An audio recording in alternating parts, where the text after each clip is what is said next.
अस्सलाम वालेकुम बच्चे, कैसे हैं आप सब बच्चे। हम लोगों ने लास्ट टाइम टॉपिक डिस्कस किया था स्टमक। आज हम टॉपिक डिस्कस करने लगे हैं small intestine.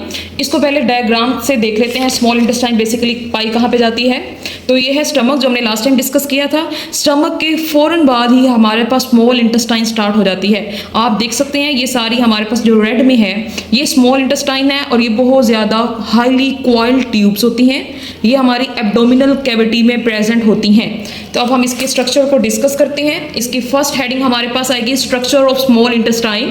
Small intestine is highly coiled tube and is nearly 7 metre long. बच्चे जो 1 मीटर होता है वो 100 सेंटीमीटर के इक्वल होता है।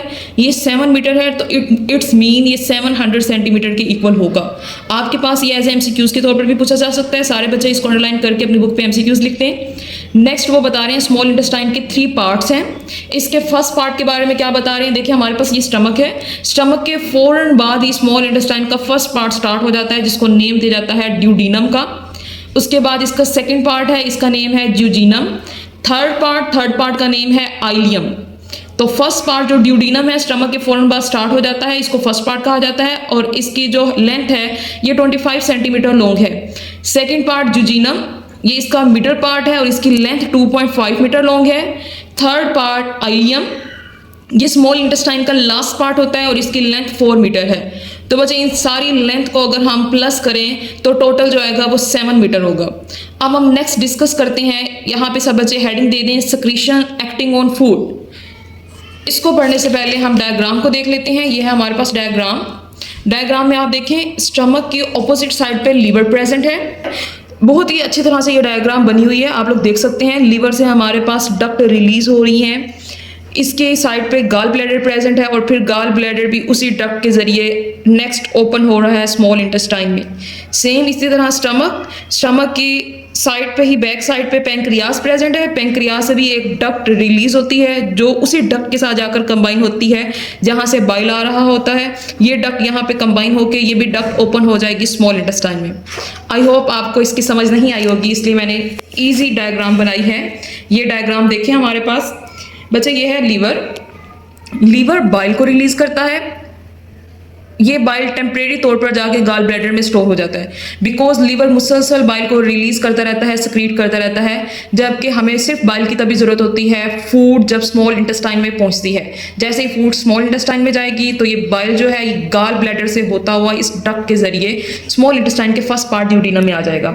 सेम इसी तरह ये पेंक्रियाज है जो कि स्टमक के पीछे मौजूद थी। पेंक्रियाज में बच्चे पेंक्रियाटिक जूस पाया जाता है। ये पेंक्रियाटिक जूस इस पेंक्रियाटिक डक्ट के जरिए अब इसने भी ड्यूडीनम में पहुंच। तो समझ आई, बाइल ने भी किस में पहुंचना है, ड्यूडीनम में पहुंचना है। पेंक्रियाटिक जूस ने भी किस में पहुंचना है, ड्यूडीनम में पहुंचना है। तो ये दोनों कहते हैं क्यों ना हम एक ही डक्ट के जरिए पहुंच जाएं। तो ये जो पेंक्रियाटिक डक्ट है ये जाके कंबाइन हो जाती है इस पॉइंट पे। इस पॉइंट को नेम दिया जाता है कॉमन बाइल डक्ट, मैंने यहाँ पे मेंशन किया है CBD। तो ये एक ही डक्ट बन जाती है। अब हमारे पास सेक्रीशन ड्यूडीनम में आ चुकी है। ड्यूडीनम में क्या आ चुका है, बाइल भी आ चुका है और पेंक्रियाटिक जूस जो कि पेंक्रियास से आया था वो भी यहाँ पे पहुंच चुके हैं। तो अब हम इसको डिस्कस कर लेते हैं बुक से। देखें वो क्या कह रहे हैं। इन ड्यूडीनम सेक्रीशन ऑफ लीवर, वो कह रहे हैं ड्यूडीनम में लीवर से जो सेक्रीशन आई है एंड पेंक्रियास से जो सेक्रीशन आई है, ये सारी चीजें किस पे एक्ट करेंगी, हमारी फूड के ऊपर एक्ट करेंगी। हम लोगों ने लास्ट टाइम देखा था हमारे स्टमक में प्रोटीन की डाइजेशन हो चुकी थी, माउथ में कार्बोहाइड्रेट की पार्शियल डाइजेशन हो चुकी थी। अब हमारे पास जो डाइजेशन है वो फैट की होनी है। तो स्टमक से होती हुई फूड स्मॉल इंटेस्टाइन के फर्स्ट पार्ट जब ड्यूडीनम जाती है वहां पर ये दोनों जो सेक्रीशन है बाइल और पेंक्रियास, ये उस फैट के ऊपर, हमारी फूड में जो फैट मॉलिक्यूल्स मौजूद हैं उन फैट के ऊपर ये एक्ट करती हैं। तो देखते हैं उन फैट के ऊपर ये कैसे एक्ट करेंगी। द सेक्रीशन ऑफ लीवर से जो सेक्रीशन आ रही है बाइल, ये एंटर हो जाती है ड्यूडीनम में किसके जरिए, बाइल डक्ट के जरिए। अब बच्चे ये जो बाइल है ये मुश्तमिल होता है साल्ट के ऊपर।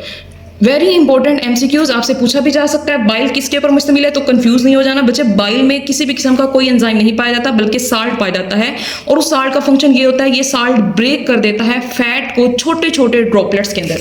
देखिए हमारे पास हमारी फूड में जो फैट के बड़े बड़े मोलिक्यूल्स मौजूद थे उन बड़े बड़े मोलिक्यूल्स को छोटे छोटे मोलिक्यूल्स में ये कन्वर्ट कर देते हैं। तो देखिए इसके ऊपर बाइल ने एक्ट किया, ये एक बड़ा मोलिक्यूल था, बाइल ने इस बड़े मोलिक्यूल्स को छोटे छोटे मोलिक्यूल्स में कन्वर्ट कर दिया इस तरह।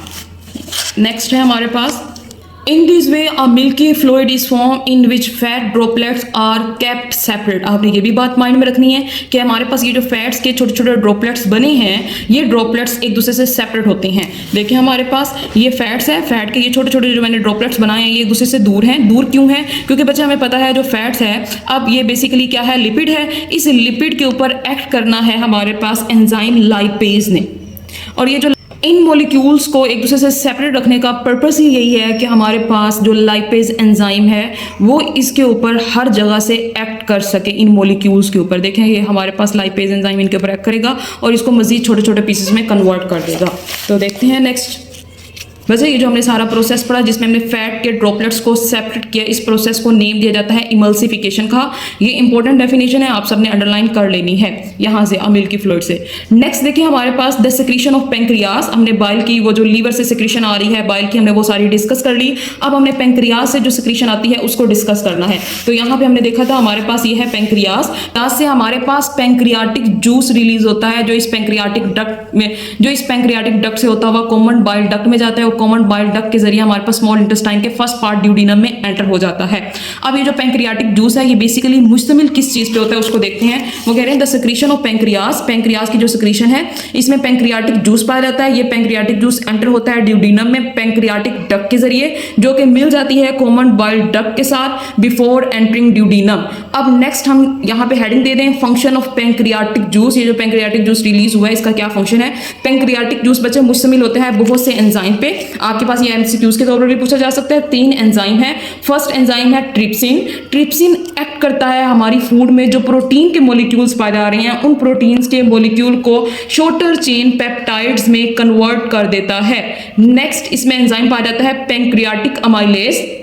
पेंक्रियाटिक अमाइलेज हमारी फूड में जो कार्बोहाइड्रेट के मॉलिक्यूल्स पाए जा रहे हैं उनको मजीद छोटे मॉलिक्यूल्स में तोड़ देगा। जैसे अब हमारे पास स्टार्च है, स्टार्च की हमारे पास डाइजेशन हो गई थी, ब्रेकडाउन हो चुकी थी, स्टार्च कन्वर्ट हो गया था माल्टोज में। अब मजीद माल्टोज को ये कन्वर्ट कर देगा ग्लूकोज में, क्योंकि हमारे पास ये लास्ट स्टेज है फूड की, जो जितनी भी डाइजेशन है, जितनी भी ब्रेकडाउन है वो स्मॉल इंटेस्टाइन में ही हो जानी है। सारी की सारी एब्जॉर्प्शन स्मॉल इंटेस्टाइन में हो जानी है, मजीद कहीं पर भी कोई भी डाइजेशन नहीं होगी। तो इसलिए हमारे पास जितनी भी डाइजेशन रह गई थी वो सारी का सारा प्रोसेस अब स्मॉल इंटेस्टाइन में होगा।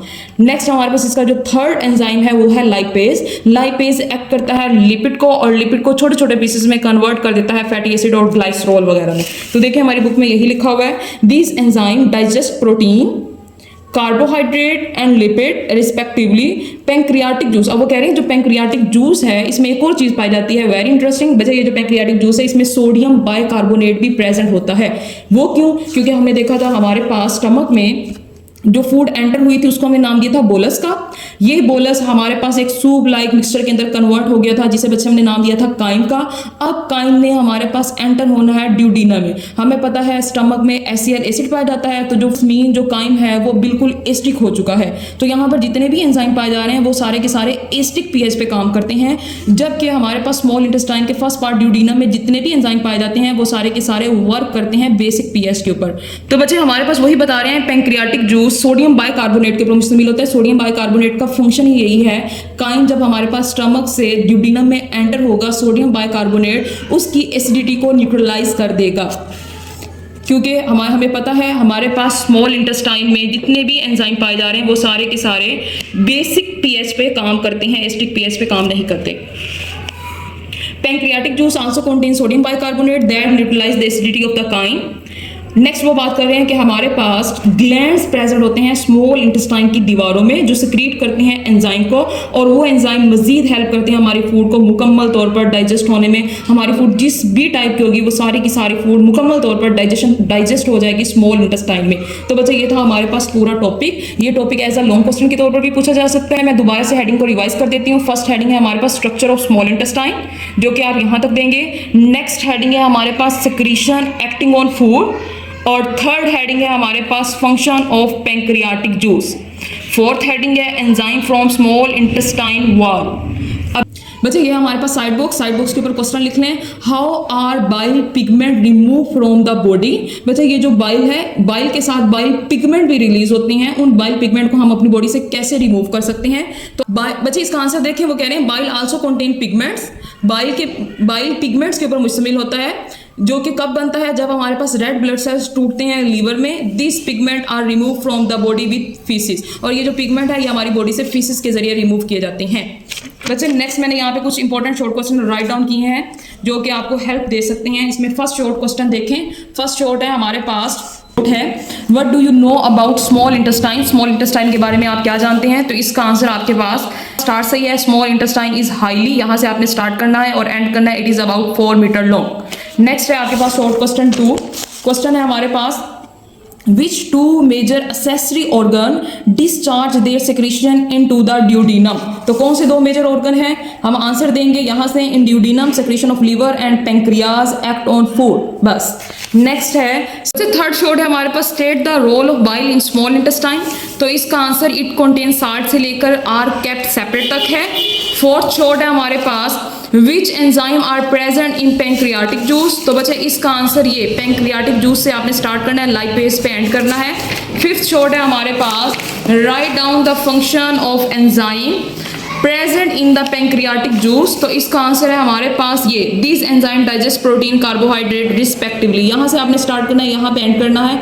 आई होप आप सबको लेक्चर की बहुत अच्छे से समझ आ गई होगी। अगर किसी बात की समझ नहीं आई तो आप मुझे कमेंट करके पूछ सकते हैं। अपना ख्याल रखें, दुआओं में याद रखें। अल्लाह हाफिज़।